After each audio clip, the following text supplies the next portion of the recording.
My fellow freelancers, what is going on, guys? Sly here, back at it with another Anthem video for you. And this time, I wanted to make a video for those of you out there who aren't into the advanced news side of things. For the gamer who doesn't follow every scrap of information, and we're going to answer one simple question. What is Anthem? What can I expect? I decided to make this video even though the game is coming out in just a few short months, because I get asked pretty often for a complete rundown on what Anthem is, what it's about, and what it's going to be like. So in this video, we're going to be doing just that, guys. I'll go over the basics of Anthem, a few comparisons, my own view from experience, the pros and cons so far, and my hopes for the game. So without further ado, grab some popcorn, an adult sippy cup, and let's do the damn thing, because it might be a little long. So Anthem, Anthem's a new breed of online as a service gaming. It's not officially an MMO, it's not a standalone RPG, nor is it a plain action adventure game. Bioware, the development studio, calls it an action adventure RPG.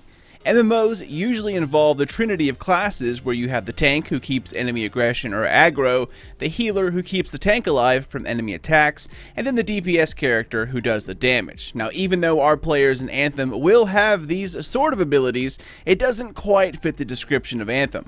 But due to recent games like The Division, Warframe, Destiny, MMORPG, or even the term MMO is constantly evolving. So even though Bioware calls it an action-adventure RPG, calling it an MMO is, it's pretty accurate.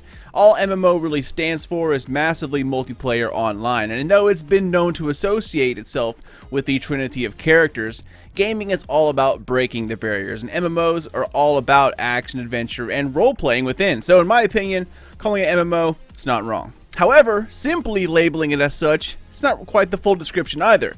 This new genre of online gaming is catering to kind of a new way to play, where a gamer chooses a main game to play and focuses all their time and energy, pretty much day after day, into that one game, sort of like a hobby.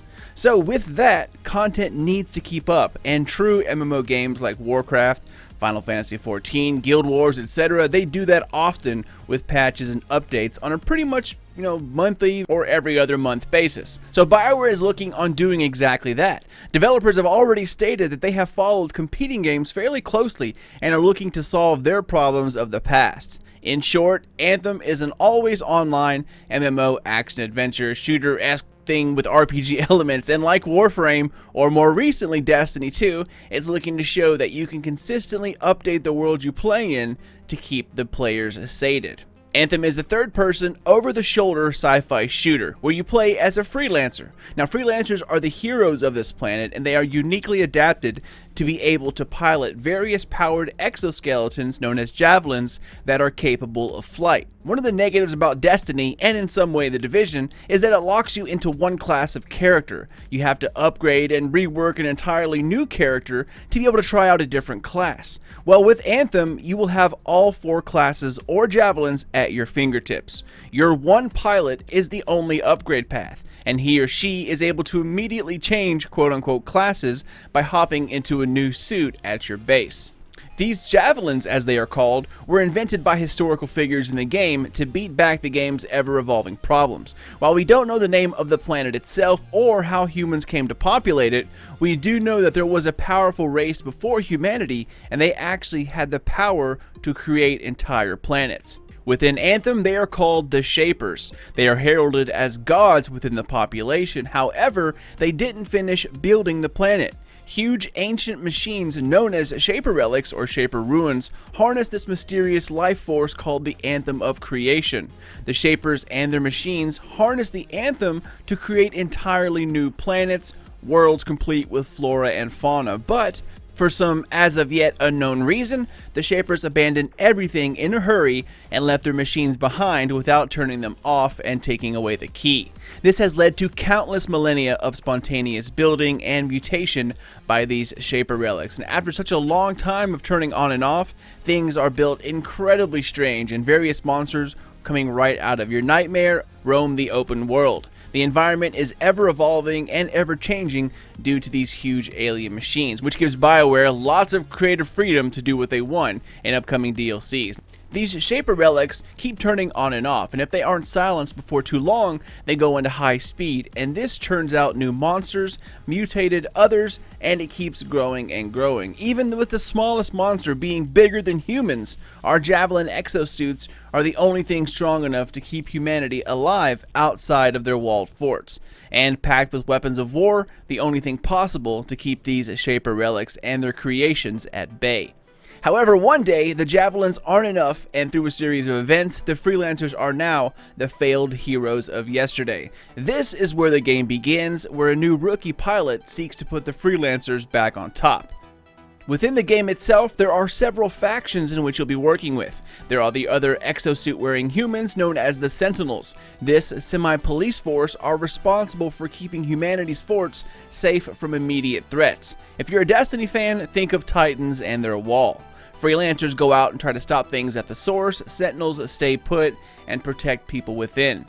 There are the Archivists, who are the uber Shaper nerds. This faction tries to learn as much as it can about the Anthem of Creation and the race that harnessed it, and they are how humanity progresses forward with technology.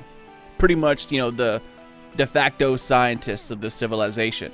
Next, we have a group named Corvus, pretty much the CIA of the game. They are the underground sort of agency that try to lop the head off the snake before problems arise. If they don't succeed, freelancers come in and take care of the threat. Corvus tries to stop the events that lead to needing a freelancer. Now, there are supposedly more factions who we'll begin working with as we level up in the game. Each faction will have quests and certain ranks within that will level up your pilot with unique skills, mods, or customization pieces. Now, details, they're still pretty slim at this point, but there will be unique perks that each faction has, and you can get by ranking up these groups. Each faction also has a sort of headquarters or enclave where you can visit the various people you meet within. Now, as far as enemy factions, we have the Scars, sort of akin to the Fallen in Destiny, a low-tier scavenging type of alien enemy. There's also the Dominion, the big baddies of Anthem. This human faction relies on their own Javelin called the Storm, which they created, and are obsessed with the Anthem of Creation as well as the machines that harness it. The Dominion created the Storm Javelin, which is one of the versions available to you within the game, and they seek the knowledge on how to control the Anthem so they can shape the world at will. They have their own city called Strahlheim, which is situated in the far northern reaches of the map.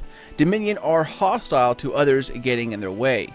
Among them, their leader, known only as the Monitor. Now, we don't know much about them, besides they have been expanding their territory to the north rather aggressively, and that they all use Storm Javelin suits. Now, as for some close NPCs, each freelancer or freelancer team requires another unique individual known as a Cipher. Now, Ciphers are kind of like, the freelancer secretary in a way. They are a person helping you in the background, and you couldn't do your job without them. Kind of like your Ghost in Destiny, except that they stay far away from the battle in either a mobile command unit, which we'll talk about next, or back at Fort Tarsus. Each Cipher has a rare gift, something we don't quite understand yet, and they sit in a special chair that not only connects them to the freelancer's suit, but to various incoming data. Now, there's something more here, but you're going to see that soon enough. Ciphers literally plug themselves into a chair, and it takes a certain mental capacity to do this type of job. The two Ciphers we know of so far are Owen, which is our Cipher, and then Faye, someone else key to the story. There's also Halleck, a sort of retired freelancer, General Helena Tarsus, someone we'll talk about shortly, and there's also your sort of Javelin mechanic, Zoe, and many, many more that you'll meet throughout your adventures. As for our home base, the freelancers live in a city called Fort Tarsus. Now, this walled-in city is pretty much humanity's last bastion. There were once several cities dotted around this planet, but due to various conflicts, humanity was forced to flee into the strongest of them all, which is Fort Tarsus. The reason why freelancers lost their glory. Fort Tarsus, as you might suspect, was named after the general Helena Tarsus, who helped create the first Javelin that beat back the monsters that were about to wipe out humanity long ago. It's only because of her desperation that the Javelin exosuit was born, and because of her bravery, Helena Tarsus was cast into legend. So Fort Tarsus is where you can access crafting, your vault, various factions, enclaves, the marketplace, quest boards, and how you start building your story. However, having to fly all the way back to the fort in order to craft or change suits, well, that would be a hassle. While there are lots of fast travel points within the game, you have a mobile command base called the Strider. This mechanical dinosaur-looking thing is basically a mini Fort Tarsus. These mobile forward operation bases can fix your equipment, craft new items, change suits, talk to people, and much more. Your cipher is always usually located inside the Strider, especially on faraway missions. Now, one cool thing about Anthem is how they're going to tell its story. Now, as we all know, Bioware is great at large-scale storytelling. Games like Mass Effect, that's the reason why I am a gamer to begin with. And Bioware plans on telling a story in a rather new way. Most new age MMORPG games have struggled with storytelling within a large open world. The Division did a rather good job, but Destiny still struggles to this day. While Warcraft, Guild Wars, Final Fantasy, they all have their own decent methods, but they are pretty much just, quests and cutscenes. Bioware plans to tell their story through a concept called Our World, My Story. Fort Tarsus, which is pretty much your base of operations, is a space that conforms to you. It's a single player area. Your journey through the story will shape how the fort feels, looks, and operates. This is a private space where only yourself and NPCs can gather and plan. Kind of like, a nice alone time from the multiplayer universe. While playing in the critical path or campaign, your decisions will impact how the fort continues to grow and who shows up or stays within its walls and how it changes. Online games are games where individuality it's kind of hard to express and to maintain. So having your own space, that's going to be nice. However, once you leave the walls of Fort Tarsus, you are once again back into the multiplayer teabagging universe. So upon leaving the fort, you can hop into one of 4 different Javelin suits or classes. You have the Colossus, which is the beefy tank of the game, not very nimble or fast, but it's known for taking and dishing out lots of damage. Second, there is the Storm, created by the Dominion faction, and the Storm is the de facto support class. Its unique characteristics allow it to hover indefinitely, and while you're hovering, it creates a bubble shield that's critical to its success. It has a lot of long-range attacks and support abilities. Next, we have the Ranger, which is the all-purpose Javelin. It has a good mix of speed, armor, damage, and support characteristics. It's what all freelancers are given as their first suit early on in the game. And finally, we have the Interceptor, which just screams Warframe in my opinion. This nimble exosuit is all about speed. Lightly armored and nimble, it's a co-support and damage dealing type of class. It can either set up or detonate combos, and its speed allows for all kinds of close quarter style attacks, whether it's ability, mechanical, or melees. Now these suits will unlock at various levels while climbing through the critical path. As your pilot ranks up, you can customize he or she to your playstyle and then take advantage of the suit's abilities to kind of mix the two together. Now one thing Anthem has in common with Destiny and the Division is the use of ultimate attacks. Slow building, super powerful attacks that can instantly change the flow or situation of the game. The Colossus has these super powerful, almost mini nukes called mortars in game that are lobbed at the enemy and do tons and tons of damage. The Ranger has a rocket pod with a bunch of tracking missiles, and the Storm can command a set of 3 meteors, each radiating a different element, and then slam them down in a large area of effect or AoE attack. Finally, the Interceptor, in my opinion, kind of somewhat lame ultimate, but you have unlimited melee ability along with invulnerability for a pretty decent amount of time. There's also another unique ability that goes on as well here, where elemental attacks can be absorbed during your ultimate and then dished out to the enemy who you attack. Now, all Javelins can fly as well as hover, and while there is a limit to how long you can fly due to heat buildup, you can level up your pilot and your suit to be able to fly or hover for a pretty long time. There are also environmental things like water, which can cool you down, such as flying through a waterfall, dropping into a lake, skimming the water while you're flying. You'll see all of that very soon enough. You're also going to see that the open world of Anthem is absolutely built around flight. It's massive, beautiful, and very multi-dimensional. Kind of think of a mine above ground. In most games, you're only on a flat surface. Whether it's an open world game or a shooter like Call of Duty, it's pretty much all just flat. Sure, there are some stairs or maybe an airplane every once in a while, but this is the first game where you can go from the ground to 400 feet in the air anywhere on the map. This creates tons of usable space, exponentially more than other open worlds. And that's the one exciting thing about Anthem, is what they're going to do with all this extra space and all this verticality. Anthem is best played as a squad of 4, however it has been built with solo players in mind. While things might be harder, you can solo the campaign on lower difficulties. Anthem's goal was to seamlessly connect to your friends and recent acquaintances first, and then matchmake to the public secondly. It's important to know that everything within Anthem can utilize matchmaking, from the campaign itself, free play, all the way up to the endgame, where you're going to be taking on dungeon-like activities called strongholds and even legendary bounties or contracts. Anthem has no PvP because it wants its entire team to focus on story, quests, and activities after the critical path, which I think is a welcome mindset. Its unique matchmaking system will alert your friends and recent players first to tell them that you are either in an activity or about to start one, and then friends get a chance to jump in. If no one answers, then it reaches into the public pool, which is kind of a unique way of doing things. Anthem's open world, like I said, all about flying and hovering. From personal experience, I can tell you it feels amazing, and after just a few minutes, you've pretty much mastered flying, especially on a console controller. Switching from flying to hovering is a snap, and if you played Mass Effect Andromeda, you have a sense of how combat works and feels. It is more refined, but the shooter feel is very similar since they are both made from the EA's Frostbite engine. In the end, it is a shooter, and a ton of effort has been put into combat and ability use. Even though Destiny, it's had its problems, you can't deny Bungie's, shooter feel and its mechanics. I think every game has a high standard when it comes to the feel of the shooting aspect, and Anthem is no different. Now, one area other MMO-like games have failed at is where Anthem hopes to succeed: its open world. The Division, the Division had the most beautiful post-apocalyptic setting I've ever seen. And even though it fit the feel and lore of the game, the open world was just dead. I mean, just miles and miles of beautifully crafted empty streets. Destiny, its open world has enemies, but only in certain corners, and they don't roam around. While the open world, it is getting better, it doesn't feel alive. Warcraft does a pretty good job, with random camps dotted around the map along with big cities and enemies and monsters, and I think that Anthem is also going to be leaning in that direction. Anthem is hoping to change the recent open world opinions, and while I kind of have my doubts because it's a hard thing to tackle, they do seem to be putting a lot of effort into it. Now, there's a lot more detail I could go into, like the Cortex, similar to Grimoire and Destiny, the Codex and Mass Effect, but we need to move on.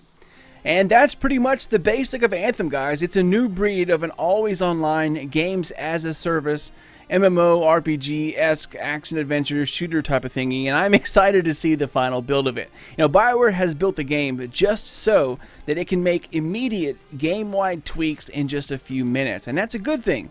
Anthem also has no loot boxes, it's set with no annual pass or season pass, yet it's a game as a service, which means that it's going to rely on continuous DLCs in order to keep things fresh. So you buy the base game and everything else that comes along with it, or at least for that year, is going to be free. How that system works, especially going into the future, we're really not that sure of right now.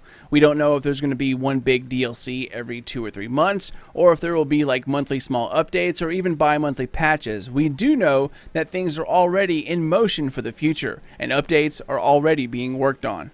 In a recent live stream, one of the developers, Ben Irving, said that its big endgame activity will not ship with the game, but it plans on releasing it a month or 2 afterwards. This way, everyone will have plenty of time to soak up the game, level up, find all of its secrets before moving on.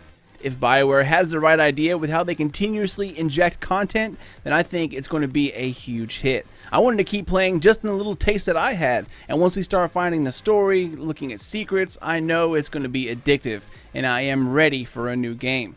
Now, one thing I hope Anthem does borrow from Destiny is its hiding of secrets. These in-game hunts are essentially kind of like, a game within a game. It takes a lot of minds coming together over Reddit, Discord, or even Twitter, and hours or even days or weeks of looking to solve some of these things. From secret languages, mathematical equations, puzzles, or simply hiding things in tight spaces. These things encourage players coming together to solve problems, and a lot of friends have been made in that process. Raids can also do this, but they also break up friendships if they are hard enough. However, it's mostly all positives, and if Anthem can keep up a great endgame experience, sate a hungry public, all while keeping its own spin on things, I know it's going to be a fantastic experience. And this is the first game where verticality and flying is done correctly. And just that possibility alone opens up entire new experiences.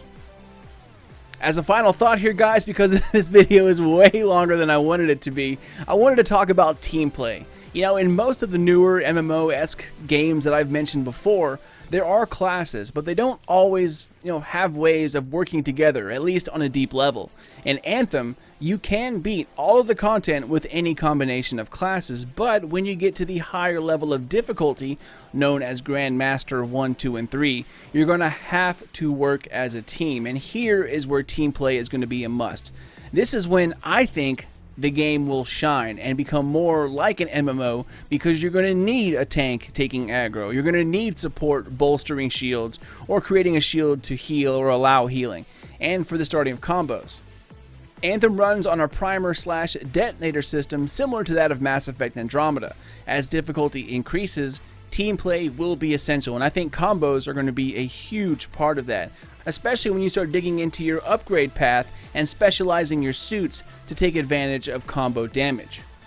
In a recent live stream, they barely scratched the surface of customizing and modding. Just in that small stream, I knew you could get deep into its customization, and when you combine a certain loadout with another Javelin and its loadout, you're going to have some insanely powerful builds brought together, which apparently is what's going to be needed to conquer these Grandmaster levels. So team play is something I really did not see coming to this extent, but I am very glad it's here. However, if you don't plan on taking on hard content, the game is meant to be played with any combination of exosuits.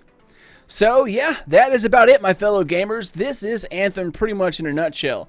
An MMO-esque open-world RPG that has plans for a significant endgame. In fact, it's been said that Anthem really begins when the story ends. However, emphasis has been put on how well crafted the story will be, and a great story usually leads to a great endgame. So there it is, guys. Hope you enjoyed it, and hope you now understand what kind of beast Anthem will be. It's kind of hard to compare it to any other game. It's a mix of Mass Effect Andromeda, Destiny, Warcraft, and Warframe, yet it's none of those things. Even though there are a lot of similarities, like Destiny for example, like a walled-in city, gun rarity, but in all fairness, Destiny copied that from other games. Yet once you play and you see how things are, you will see the similarities, and those similarities will turn into differences. Either way, I hope this helps you understand what Anthem is, and as always, thank you for watching another Sly Nation Anthem video. Now, I'm going to be live streaming the demo here soon, and Anthem when it launches. I am a total streaming noob, so it should be interesting, and I hope you can join for that. If you want to know more about Anthem, subscribe and keep those alerts on, as Anthem will be my main focus going into 2019. I still plan on covering Destiny 2 and Division 2, but not as much as Anthem. So here's hoping to an awesome new year. Take care, ladies and gentlemen, and if you want to know more, check out my other videos on my channel or click the links down below. They will take you to official websites, some Reddit posts, Wikipedia links that has more background of the game. If you're new to the channel, then welcome, my friend. Subscribe for lots more Anthem videos. Spank that thumbs up, but only if you enjoyed yourself, and comment down below if you're excited for Anthem or if it's going to be a pass for you. Take care, y'all, and keep those eyes open for lots more vids coming out soon, but until then, this is your dude Sly, and I'll catch you all next time.